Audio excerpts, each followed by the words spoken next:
Boa tarde, meus irmãos. Aqui estamos chegando mais uma vez para mais um momento de estudo, mais um momento de reflexões do Evangelho de Jesus à luz da doutrina espírita. E por isso agradecemos a Deus. Agradecemos a este Pai de infinita bondade e amor, em especial pela vida. Agradecemos a Jesus de Nazaré por esses belíssimos ensinamentos que ele nos deixou.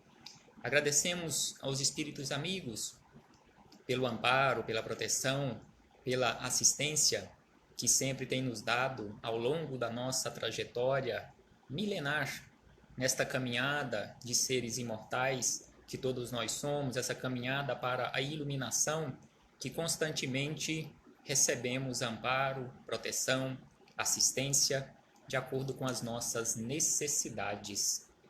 Então hoje, meus amigos, aqui nos encontramos, neste dia 8 de junho de 2020, para mais um estudo, para mais uma reunião aqui de forma virtual, e por isso também agradecemos a todos vocês que têm nos acompanhado ao longo desses meses, estudando conosco. Sejam todos bem-vindos em nome do Senhor Jesus. E hoje, um dia especial, porque hoje estamos concluindo um estudo do livro Calma. Hoje faremos o estudo do último capítulo, o capítulo 32 do livro de autoria de Chico Xavier, em parceria com o Espírito Emmanuel.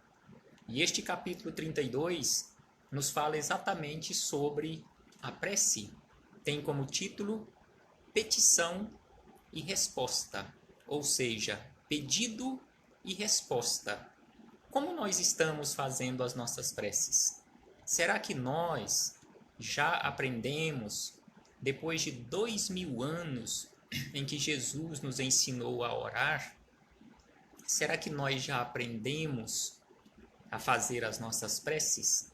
Será que nós já aprendemos a pedir as coisas que realmente necessitamos? Porque conforme os espíritos amigos nos dizem, não existe uma prece que fique sem resposta. No entanto, ela, ou seja, a resposta, vem no tempo certo e de acordo com as nossas necessidades reais. Porque nós pedimos aquilo que achamos que precisamos, e Deus nos responde exatamente com aquilo que nós necessitamos realmente.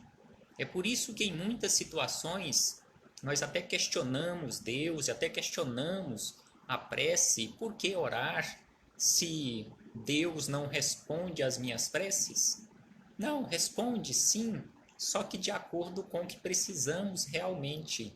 E o Espírito Miramês nos fala que existem pedidos nossos através da prece que são tão complicados de serem atendidos e precisa de um preparo tão longo nosso para termos condições de receber a resposta, que a resposta virá, mas poderá levar até séculos.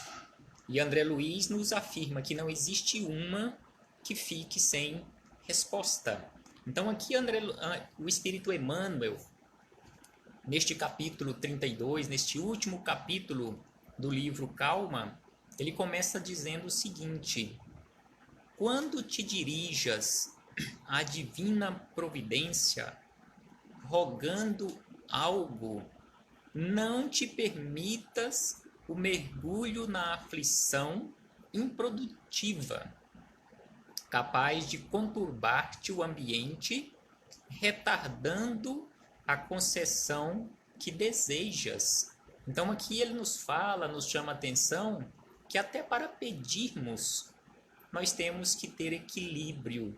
Não podemos, conforme ele fala aqui, entrar em processo de aflição improdutiva, que vai com certeza atrapalhar a resposta, irá atrapalhar a recepção, o ambiente psíquico para recebermos a resposta. E aí ele diz ainda: que entenderás isso facilmente nas lições mais simples da vida prática. E aí ele nos diz, ele nos dá algumas receitas, algumas dicas para o nosso entendimento, lições do dia a dia, coisas simples na prática. E aí ele diz, ó, se requisitas do carro uma velocidade mais ampla em face daquela que o trânsito recomenda, sob o pretexto de pressa, inclinas-te indiscutivelmente para o desastre. Então aqui ele nos chama a atenção, fazendo essa comparação com a velocidade de um veículo aqui no trânsito nosso da Terra, nos dizendo que quando nós oramos, quando nós rogamos, quando nós pedimos algo, não podemos ter aflição, não podemos ter pressa. A resposta virá, mas não com esta pressa, com esse desespero, como um veículo em alta velocidade, porque temos pressa para chegar. E aí ele nos fala ainda que na hipótese de exigires da ponte o transporte de carga determinada com um peso muito superior à capacidade de resistência em que se estrutura, com a desculpa de urgência, é provável que a desmantele. Então aqui também ele faz uma comparação com a ponte, que tem uma capacidade de resistência estrutural para um determinado peso, e se formos passar sobre aquela ponte com um peso excessivo, com certeza a probabilidade de estragarmos a ponte, de quebrarmos a ponte, de a ponte desabar, é muito grande. Então saibamos pedir também em nossas preces. E aí nos diz ainda que quando espancas um vegetal impiedosamente, a fim de senhorar-lhe algum fruto sob o pretexto da fome, estarás reduzindo muitas das futuras possibilidades da árvore em teu prejuízo próprio. Então aqui ele faz uma comparação com a árvore frutífera também. Então não façamos exigências excessivamente, saibamos pedir. E aí abrimos aqui um parêntese para lembrarmos o que Jesus nos ensina sobre a prece, porque Jesus nos ensinou a orar. Antes de Jesus recitar o Pai Nosso, que é esta oração mais simples, a oração mais concisa que nós conhecemos e ao mesmo tempo, inclusive já provado cientificamente, é a oração mais completa, onde ali nós assumimos compromissos para com Deus e ainda para com o nosso próximo, assumimos compromissos em relação à nossa transformação. Então, antes de Jesus nos deixar esta simplicidade e concisão em uma prece, que é o Pai Nosso, ele nos disse o seguinte, lá no Sermão do Monte, conforme a anotação de Mateus: quando orardes, não vos assemelheis aos hipócritas, ou seja, falando uma coisa e fazendo outra. E na sequência ele diz: quando quiserdes orar, entrai para o vosso quarto e fecha a porta. Então aqui ele falando da nossa consciência, do nosso interior, não que necessitemos ter em nosso ambiente doméstico um quartinho reservado para a oração. Toda hora que precisarmos orar ou que sentimos necessidade de orar, temos que correr para aquele quartinho e fechar a porta. Não, é a nossa consciência, o nosso coração. É por isso que no nosso meio espírita nós fechamos a porta dos olhos, a porta externa, para ter uma melhor concentração. Seria bom se fechássemos também os ouvidos para não ouvir algazarra, o barulho à nossa volta. Mas, em fechando os olhos, com certeza, fechando essa porta ou essas portas para as coisas exteriores, no caso a nossa visão, já se torna melhor a concentração, essa ligação com o invisível, com o mundo espiritual. E ainda Jesus nos diz: não cuideis de pedir muito nas vossas preces. Então aqui Jesus já nos chama a atenção há 2000 anos que quando orarmos, não pedirmos muito. conforme está lá na oração do Pai Nosso. E aí, na sequência, quando Jesus nos fala, nos dá essas dicas, essas orientações em relação à prece, na sequência ele diz: quando orardes ao Pai, dizei assim. E aí ele começa orando o Pai Nosso. Então, lá no Pai Nosso, ele não pede um avião, um carro, uma bicicleta, uma carroça. Não, ele pede o mínimo necessário, o pão nosso de cada dia. Dai-nos hoje, ou seja, o mínimo para a nossa subsistência. É igual nós encontramos na questão 922 de O Livro dos Espíritos, quando Kardec questionou os espíritos amigos sobre a felicidade. Como encontrar a felicidade? O que é que nós precisamos para sermos felizes? E aí eles respondem em duas etapas, em duas condições. Ele coloca ali duas condicionantes em relação à felicidade. E aí eles respondem que, em relação às coisas materiais, para sermos felizes aqui na Terra, nós precisamos apenas da posse do necessário. E em relação à vida moral, ou seja, eles respondem em relação às coisas materiais e em relação à moralidade. Em relação às coisas materiais, posse do necessário. Em relação à coisa, ao moral, a consciência tranquila e a fé no futuro. Então aqui é o que Jesus nos fala: pedir pouco, não peça excessivamente. E aí Emmanuel, voltando, fechando esse parêntese e voltando a Emmanuel, ele nos diz: em te debruçando num poço, aí ele fala sobre pegar água, em te debruçando em um poço, agitando-lhe o fundo com a desculpa da sede, unicamente lhe turvas o líquido, tornando-o inadequado à própria saúde.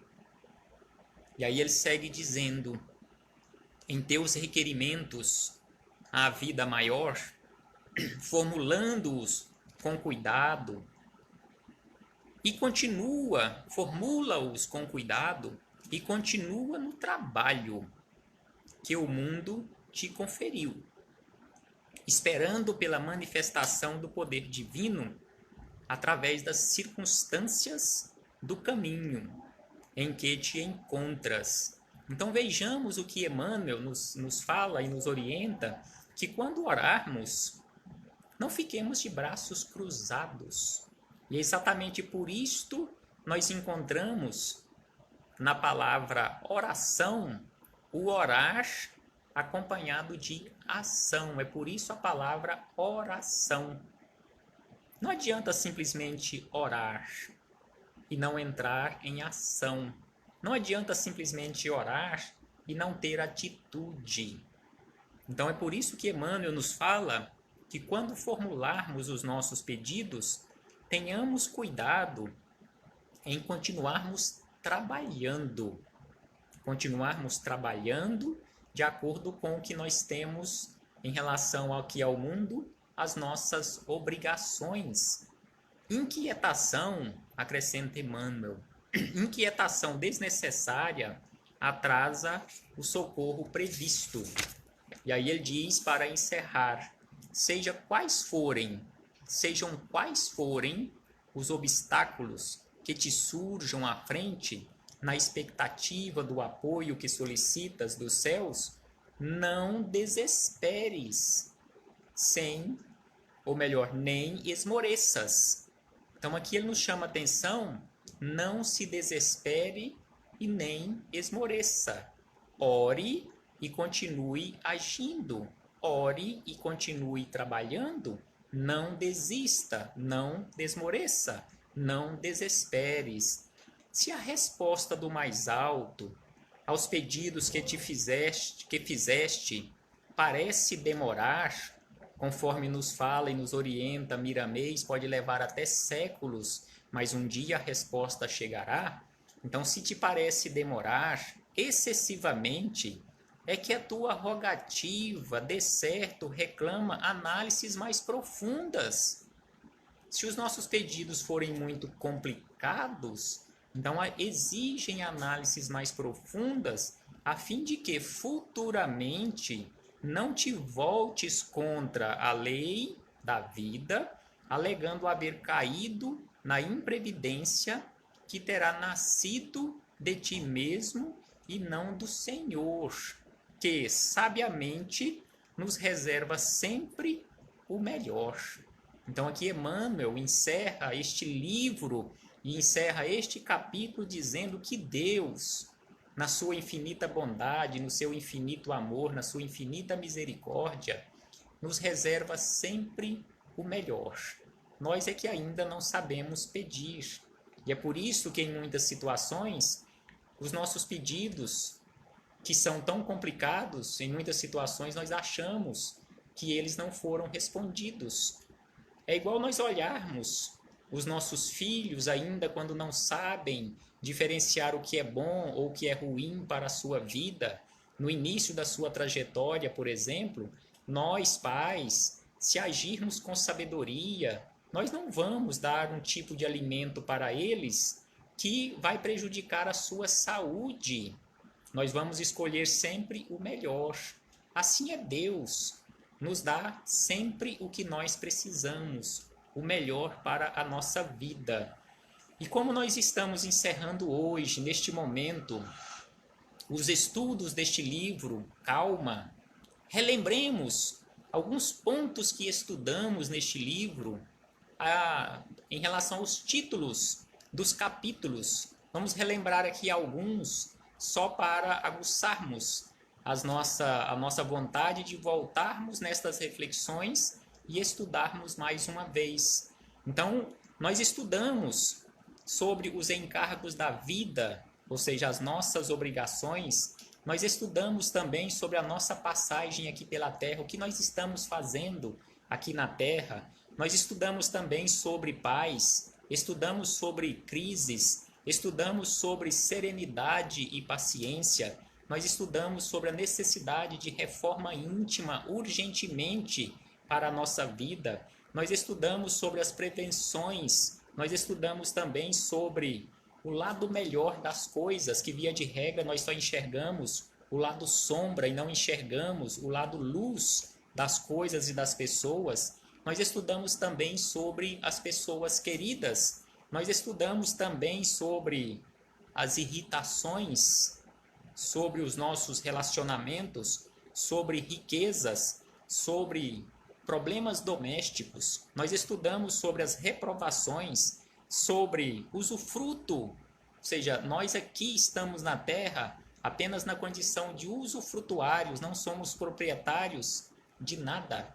Tudo pertence a Deus. Somos apenas administradores e, via de regra, administradores infiéis. E ainda nos diz Emmanuel, em outros capítulos, sobre acertos de conta, sobre azedume e irritação, sobre colaborar na vida, sobre a conquista da paz, o que nós estamos fazendo para conquistarmos verdadeiramente a paz. Nós estudamos também sobre intrigas e acusações, sobre mau humor. Estudamos sobre as nossas ligações familiares. Por que nós estamos juntos? Por acaso? Nós sabemos que no vocabulário divino, no dicionário divino, não existe essa palavra acaso. Nós estudamos também sobre as opiniões alheias. O que significam as opiniões alheias em relação a nós? Nós estudamos também sobre aquela necessidade de ampararmos os outros ainda hoje. Nós estudamos sobre aquela necessidade de silenciar quando o momento exige silêncio. Nós estudamos, por último, este capítulo, as nossas orações e as respostas. Então agradecemos a Deus infinitamente mais uma vez por ter nos concedido a oportunidade de tecermos reflexões acerca desses 32 capítulos deste livro, incluindo o seu prefácio, ou seja, foram 33 encontros aqui nesta página virtual para estudarmos juntos. O material está gravado e publicado à disposição de todos. Qualquer um dos capítulos, inclusive o prefácio, é só buscar e vocês encontrarão para refletirem mais uma vez sobre estes assuntos. Muito obrigado a todos pela companhia, muito obrigado a todos vocês pela presença, muito obrigado a todos vocês pela caridade que fizeram em nos ouvir em todas estas reflexões, inclusive hoje, porque assim eu tive a oportunidade, belíssima e belíssimas oportunidades, de ouvir também todos estes ensinamentos, por mais de uma vez. Muita paz a todos, uma boa tarde e até a próxima. Continuaremos os nossos estudos do livro Agenda Cristã, que também estamos quase concluindo, e começaremos estudo de outros livros, provavelmente também de Emmanuel, livros de mensagens curtas. Paz a todos nós, uma boa tarde e até a próxima oportunidade. Abraço fraterno e de gratidão a todos.